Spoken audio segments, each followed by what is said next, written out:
Bonjour à tous, c'est l'Instant T, votre rendez-vous quotidien avec l'actu. Alors aujourd'hui, on va rêver avec la légende du roi Arthur. La comédie musicale inspirée de l'imaginaire breton se jouera à Brest en mars prochain, mais on en parle dès aujourd'hui avec le producteur du spectacle, Dovatia. Bonjour. Bonjour. Vous êtes venu avec deux chanteurs de cet immense show, Camilou et Charlie Boisseau. Bonjour. Bonjour. Dans les rôles de Lancelot et de Guenièvre, c'est ça? C'est ça. Alors tout à l'heure, on détaille tout ça, tout le spectacle ensemble. Et puis chaque mardi, désormais, place à une nouvelle rubrique. Ça s'appelle l'Instant Coup de pouce, dont nous nous intéressons maintenant à un projet local qui fait appel à votre générosité pour se concrétiser. Cette semaine, il s'agit donc d'une barge adaptée pour la plongée des personnes handicapées en baie de Morlaix. Et c'est Jacques de Pénoat de la commission Handisub qui nous en parlera. Bonjour Jacques. Bonjour. Voilà, ce sera tout à l'heure en fin d'émission dans l'instant coup de pouce. Et puis Frédéric Lorenzon est également avec nous et il s'est rasé. Bonjour Frédéric. Oui, on expliquera peut-être. On expliquera ça tout à l'heure parce que avant de vous faire raser la barbe et vous faire une moustache, vous êtes intéressé au réseau de chaleur de la ville de Brest. Ça, vous nous en parlez dans un instant. Tout de suite, on démarre avec ce braquage qui a eu lieu au McDonald's de Douarnenez ce lundi soir. Il était 21h15 lorsque 3 ou 4 personnes cagoulées ont fait irruption dans le fast-food situé aux zones de Toubalan à Tréboul. L'un des malfaiteurs était armé d'un fusil, un autre d'une arme de poing. Ils sont restés moins de 2 minutes sur place. Le groupe a rassemblé les 9 salariés dans la partie arrière du bâtiment avant de vider les caisses puis de prendre la fuite. 1 300 € auraient été dérobés sous le regard des 4 clients présents. Alors les malfaiteurs sont toujours en fuite. La gendarmerie de Douarnenez lance un appel à témoins et vous pouvez les contacter au 02 98 92 01 22. Frédéric, vous vous êtes donc intéressé aujourd'hui au chauffage de Brest avec le stockage d'énergie, mais qu'est-ce que c'est exactement? Alors, Pauline, la métropole veut améliorer l'efficacité du réseau de chauffage. Il y a en fait des kilomètres et des kilomètres de tuyaux sous terre pour alimenter les établissements publics ou alors les logements collectifs. Et dans quelques jours va débuter la construction d'un énorme ballon d'eau chaude. Le projet a été présenté ce lundi. On regarde votre reportage. À Brest, sur ce terre-plein devant l'université, s'élèvera dans quelques mois ceci. Une tour de 20 mètres de haut et 10 de large. À l'intérieur, 1000 mètres cubes d'eau. Un ballon géant chargé de réguler la demande sur le réseau de chaleur brestois. Les calories, elles, sont produites ici, à l'usine du Spernote. L'équipement tourne en permanence, mais parfois, c'est la surchauffe. Nous produisons sur cette usine de la chaleur et de l'électricité. C'est-à-dire que nous desservons aussi bien des hôpitaux que des bureaux ou des centres universitaires. Et en équivalent logement, nous parlons de 20 000 équivalents logements aujourd'hui. Il faut assurer la continuité de fourniture de chaleur, y compris durant des appels de pointe, puisque nous avons des bâtiments qui, après un week-end, vont nous engager beaucoup d'appels de puissance. L'UBO doit chauffer 120 000 mètres carrés de locaux. Après un week-end au frais, les radiateurs sont parfois gourmand en énergie. Donc on va charger ce ballon de stockage et le lundi matin et après vacances scolaires, en fait, l'université qui a de forts appels de puissance à ce moment-là va être prioritairement chauffée par le ballon de stockage au lieu de mettre en route des chaudières gaz nécessaires pour couvrir tous ces besoins à ces périodes-là. Plutôt que d'enterrer l'édifice, il a été décidé d'en faire un objet, un totem, pour témoigner de l'usage du réseau de chaleur. Techniquement, c'est plus facile de faire à l'extérieur que enterrer. Et puis, c'est aussi une volonté de faire un appel, un signal. La ville de Brest, la collectivité, l'UBO est engagée pour faire des économies d'énergie. Et bien, c'est un signal aussi que ces économies, elles passent par ce ballon. Et puis, signe d'économie, d'un coût d'1 500 000 €, ce ballon devrait être rentabilisé en 7 à 8 ans. Alors Frédéric, avec cette tour de stockage, la métropole veut afficher sa performance énergétique parce que finalement, il se passe beaucoup de choses sous nos pieds. Ouais, tout à fait, Pauline. Alors on l'a vu, la chaleur vient de l'UVED. C'est l'unité de valorisation énergétique des déchets du Spernote, cette grande usine qui brûle nos ordures. Les hôpitaux, la base navale, les écoles et puis de nombreux logements sont raccordés donc à cette source de chaleur via un réseau de canalisation de 25 km de tuyaux enterrés sous la ville. Et ça va bientôt s'étendre. Bientôt s'étendre. D'ici 2018, le réseau va passer à 40 km. Dans cette perspective d'extension et pour rendre le réseau aussi plus propre, le stockage d'énergie permet de sécuriser ce chauffage, notamment celui de 20 000 logements qui sont connectés donc à cette boucle énergétique, comme on l'appelle. Et puis surtout, il y a l'économie d'énergie fossile, parce que quand il y avait des pics de consommation, il fallait mettre en route les chaudières qui fonctionnent au fioul. Et là, avec ce stockage, on va pouvoir économiser à peu près 600 tonnes de CO2 chaque année.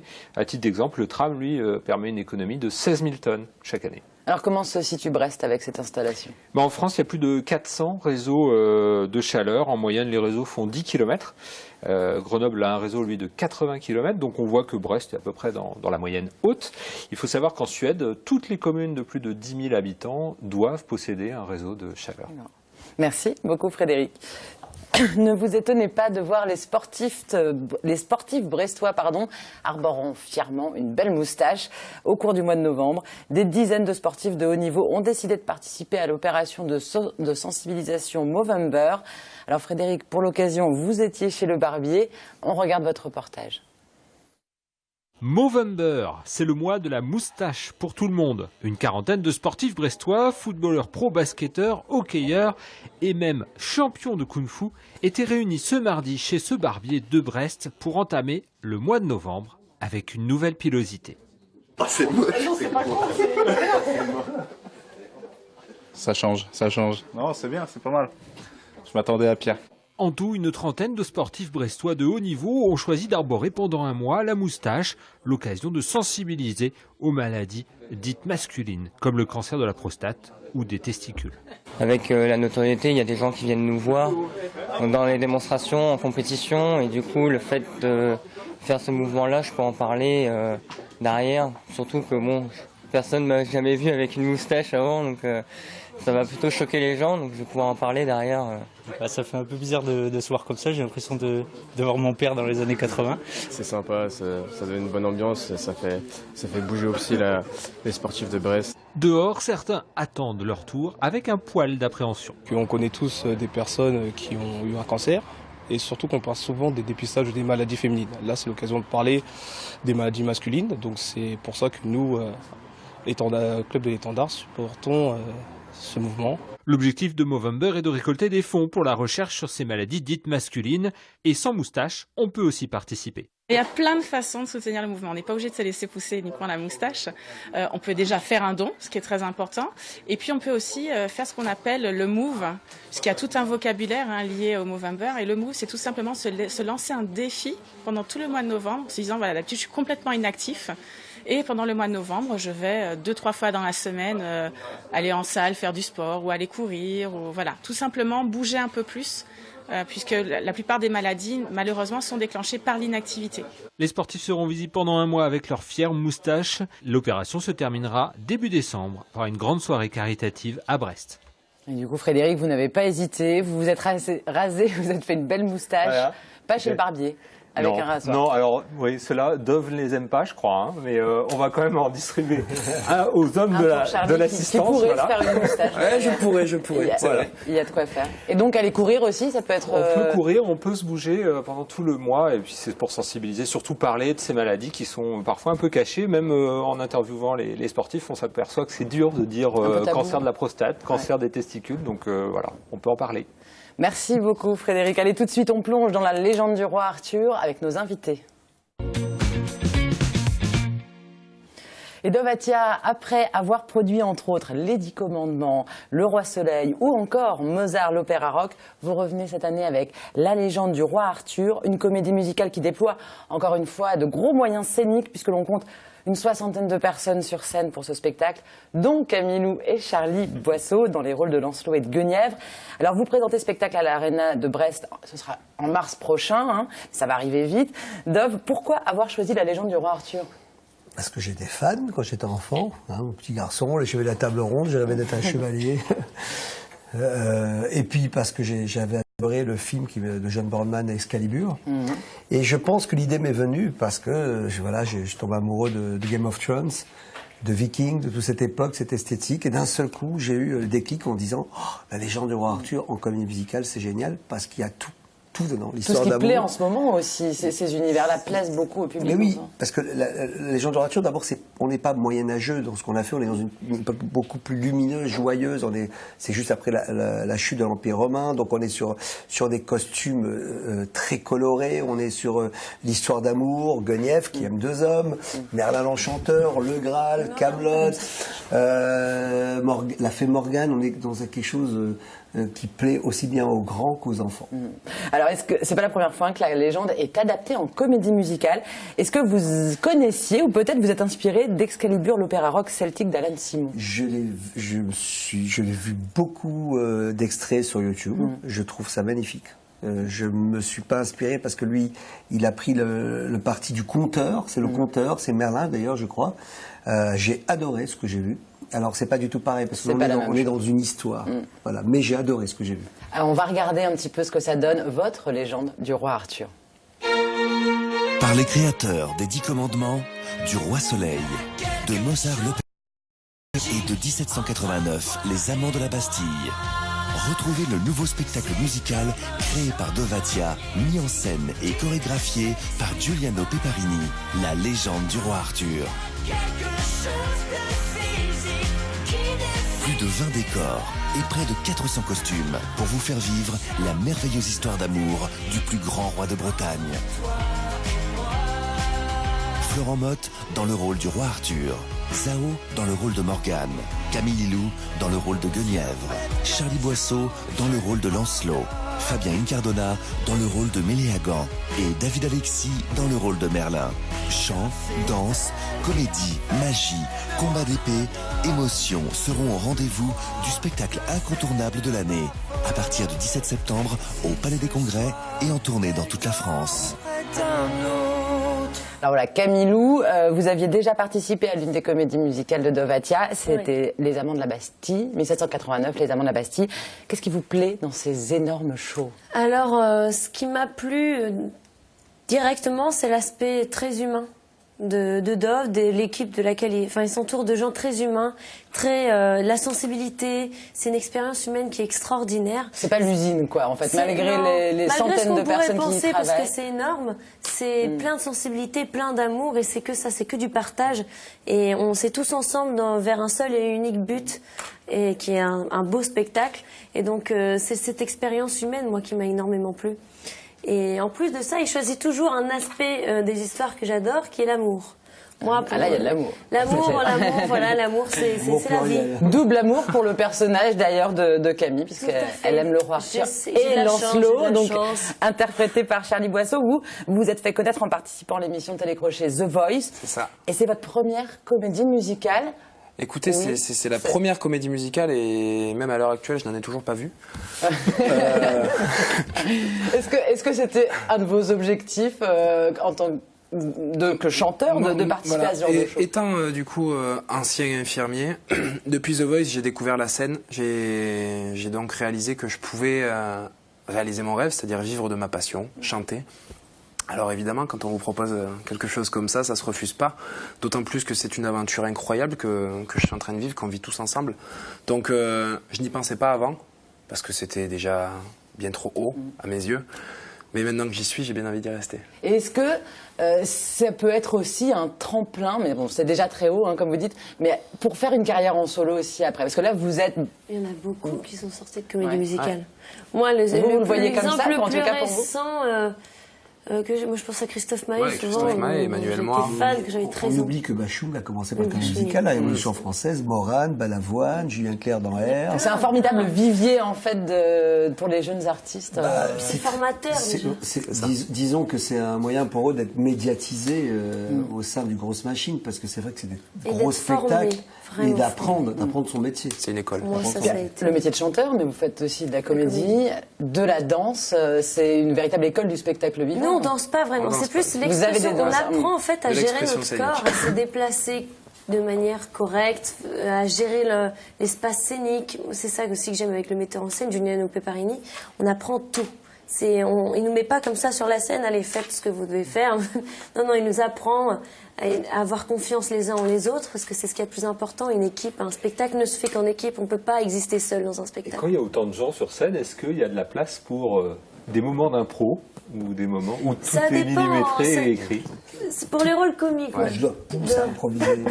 Moi, je dis qu'ils peuvent improviser. C'est qu'après, il leur faut du temps, de la confiance. Moi, j'ai dans le chant, ils peuvent faire des vibes, ils peuvent improviser. Oui, dans le chant, mais on parle dans le théâtre plus. Là. Ah, dans le théâtre, oui, tu peux improviser.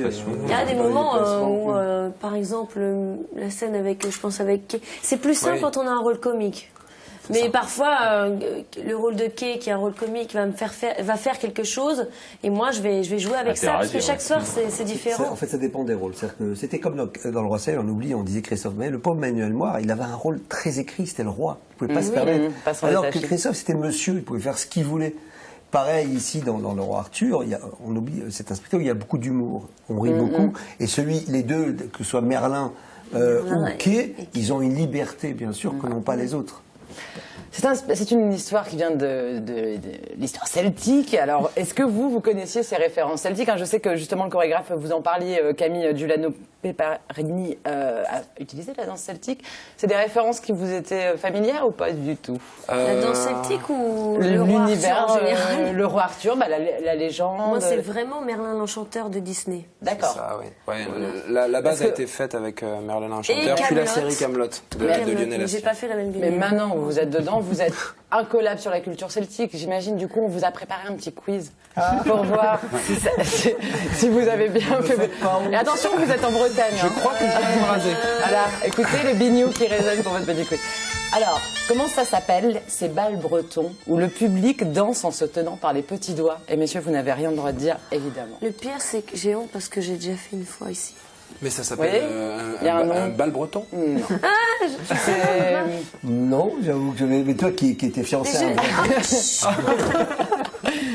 Allez, je vous dis la réponse. Un fest-noz. Retenez pour vos prochaines télés ou en Bretagne. Comme on le voit d'ailleurs à Paimpol ce week-end, où vous voyez même les tout petits sont secoués dans les sacs à dos. Quel est le nom de la forêt bretonne où se déroule la légende du roi? Brocéliande. Je vous en ai mis une facile juste après pour être sûr de vous que vous flippiez pas. Alors, je vais vous montrer 3 couples de Lancelot et Guenièvre célèbres. Vous allez me dire de quel film ou série ils sont issus. Alors, qui voit-on? Richard Gere, Et qui est l'actrice qui fait Guenièvre? C'est dans le film Lancelot d'ailleurs. Ouais, Lancelot, le premier chevalier. Comment elle s'appelle? J'aime beaucoup cette actrice. Qui est passée d'ailleurs à la télé il n'y a pas longtemps. Il passe très souvent à la télé. Donc c'est Julia Ormond et Richard Gere. 1995 dans le film de Jerry Zucker. Alors on va regarder un autre couple. Qui sont-ils? Je ne les connais pas. Ah bah si, attends. Facile pourtant, je pensais que celui-là il allait vous sauter aux yeux. C'est dans Kaamelott. Une série, ouais. C'est Kaamelott. C'est Kaamelott. J'ai dit film ou série? Ouais, c'est Kaamelott. C'est Kaamelott. Donc c'est Thomas Cousseau et Anne Giroir dans Kaamelott, la série d'Alexandre Astier sur M6. Je les reconnais pas comme ça. Ah ouais? Ça a l'air trop sérieux comme ça. C'est vrai qu'ils font un peu. Lui, il faisait très Game of Thrones. Ils font pas humoriste là. Mais je les ai pas reconnus. Et un dernier qui est peut-être difficile, mais voilà. Moi j'ai 23 ans et je sens quasiment. Peut-être c'est plus pour Dove, mais. Moi j'ai 26 ans, mais elle est vexante. C'est pas le Lancelot, c'est un autre Lancelot, je crois que j'ai vu ce film. Lancelot du Lac, voilà, ça s'appelle. Lancelot du Lac, exactement. 1974, Robert Bresson, c'est Luc Simon et Laura Duc Condominas. Voilà. Comme ça vous en connaîtrez d'autres. On vous apprend aussi des choses sur la vie. Une autre question, est-ce que vous connaissez l'origine du nom Arthur en langue celte? Qu'est-ce que ça veut dire? Ah, ça, je le savais. Je le sais, et je le sais. C'est de là que vient aussi Arctique. Non, mais je le sais. La glace, le pôle Nord. L'Arctique, ça vient de la même racine. En langue celte, c'est Arthos. Dove, là, c'est toi. Si, je le sais, je le sais. Ça veut dire ours. Ours, ouais, voilà. Okay. Le 19 mars, bon, c'est fini pour ce quiz. Vous avez été quand même pas mal. Non, on a quand même eu une bonne réponse. Non, je m'en veux pour Arthur, parce que ça, je le savais. On sentait que c'était pas loin. Ouais. Alors, le 19 mars, c'est votre seule date en Bretagne pour la légende du roi Arthur. Est-ce que vous attendez particulièrement cette rencontre avec le public breton sur la terre légendaire du roi Arthur? On ne pouvait pas faire la légende du roi Arthur sans venir à Brest. Ouais. Et dans le passé, on n'a pas pu venir à Brest, parce qu'il n'y avait pas de salle. Parce qu'on a des spectacles qui sont trop grands et ils ne rentraient pas dans les salles. Et depuis qu'il y a l'Arena, c'est possible, et vous êtes très attendu. Et le premier spectacle, le mien que j'ai fait à Brest, et la légende du roi Arthur Ah, Brest, c'est magnifique. Alors, en plus, Brest, c'est magnifique. On en a d'autres à vous proposer pour que vous reveniez à Brest. Donc, on a aussi la légende du roi Gradelon, Dove, la ville 10, hein, ça va avec, la légende de l'Ankou, les Corrigans, tout ça. Donc, vous pouvez encore en parler. Alors, on va commencer par la légende du roi Arthur. Voilà. Bon, c'est déjà que tout le décor rentre. C'est ça. Parce qu'on n'est pas même assez grand. Maintenant qu'on a une belle salle pour vous accueillir, vous n'hésiterez pas à venir. En attendant, on vous souhaite un beau succès avec la légende du roi Arthur, qui se jouera à Brest, donc le 19 mars prochain. Vous retrouvez toutes les infos sur www.lalégendeduroiarthur.com. Merci beaucoup à vous. Ceux qui ont zappé se demandent pourquoi j'ai un rasoir. Ceux qui arrivent en cours d'émission. Tout de suite, on passe à l'instant coup de pouce. Et donc, comme on le disait, chaque mardi, un projet finistérien à l'honneur. Cette semaine, c'est celui du groupe subaquatique de Morlaix, représenté ici par Jacques de Penwatt, qui souhaite acheter une barge adaptée à la pratique de la plongée pour les publics handicapés. Jacques, première question, c'est quoi le groupe subaquatique de Morlaix? Alors le GSMP, groupe subaquatique Morlaix-Pouézoc, donc comme le nom le dit, dans la baie de Morlaix, donc une jolie baie. Et il existe depuis 1961. Il a été créé avec des copains qui aimaient la mer. Et aujourd'hui, il est fort de 150 membres. Et il s'est développé considérablement. Et s'est dit pourquoi on n'ouvrirait pas un peu l'accès pour le monde des handicapés. Enfin, ça, vous le faites du coup déjà depuis quelque temps Non, nous, on a démarré le projet il y a 2 ans à peu près. L'année dernière, on a financé un ponton, c'est-à-dire qu'un ponton pour pouvoir accéder au bateau. Et notre projet aujourd'hui, c'est de financer le bateau, qui est vraiment un gros dossier, parce qu'il va nous coûter dans les 55-60 000 euros. Et nous avons donc démarré un site participatif, kengo.bzh, on reste dans le local. Pour aider à financer ce projet. Moi, je voulais revenir. Qu'est-ce qui peut se faire déjà en ce moment avec les personnes handicapées en plongée si vous n'avez, elles peuvent pas aller en mer. Alors du coup, ça se passe uniquement en piscine pour l'instant. Alors tous les jeudis soirs, nous accueillons les handicapés, ceux qui les plongeurs à mobilité réduite, on dit PMR, et on les accueille à la piscine de Morlaix, la Boissière, et ils peuvent faire des baptêmes, se familiariser avec la mer, avec l'eau, et pour se préparer par la suite à aller dans le monde marin. C'est une activité qui plaît beaucoup au public handicapé, la plongée? Oui, c'est même surprenant de les voir parce qu'ils sont, on les trouve très très joyeux dans l'eau parce qu'ils c'est comme la pesanteur, ils sont très à l'aise dans l'eau.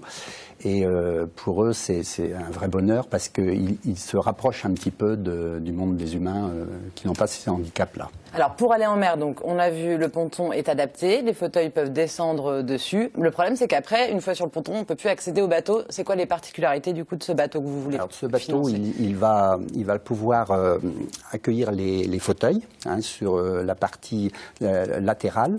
Et donc, ils s'arriveront sur le côté et seront positionnés sur l'arrière du bateau.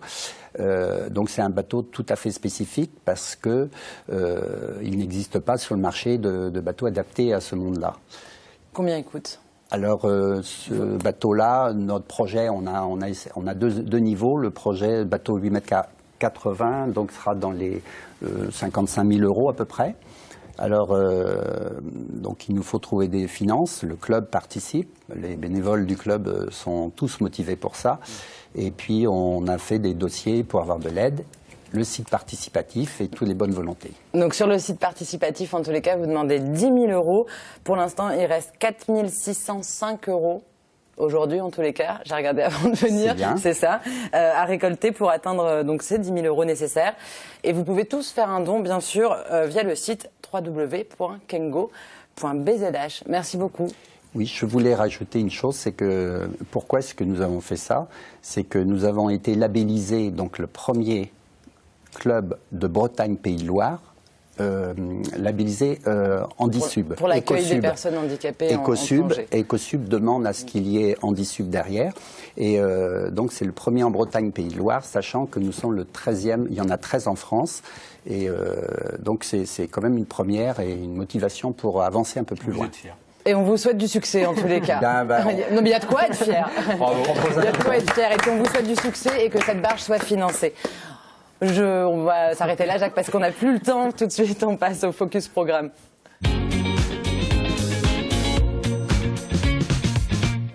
Et ce mercredi à 18h30 sur TBO, vous avez rendez-vous avec votre mag réalisé par des jeunes. Ça s'appelle On n'est pas des moutons. Et ce mois-ci, au programme, une agence de relooking brestoise ou encore le plus petit cinéma du monde. Regardez. Ensuite, on passe vraiment à des analyses concrètes comme la colorimétrie qui permet vraiment de déterminer quelles sont les couleurs qui vont au teint du client. Ensuite, on a l'analyse morpho-visage qui là est une analyse où on mesure de long en large le visage du client et à partir de là, on va savoir précisément quelle coupe de cheveux il peut avoir, quelle forme de lunettes il peut avoir, quelle forme de boucle d'oreille, de bijoux, quel type aussi de forme de maquillage pour les yeux, etc. Bref, on a beaucoup d'indications, jusqu'au col aussi, quelle forme de col on peut porter. Voilà, c'est terminé pour aujourd'hui. Merci beaucoup à tous les 5 d'être venus sur le plateau de l'Instant T. Nous on se retrouve demain, même heure, pour une nouvelle émission. D'ici là, passez une excellente soirée sur TBO. Ciao.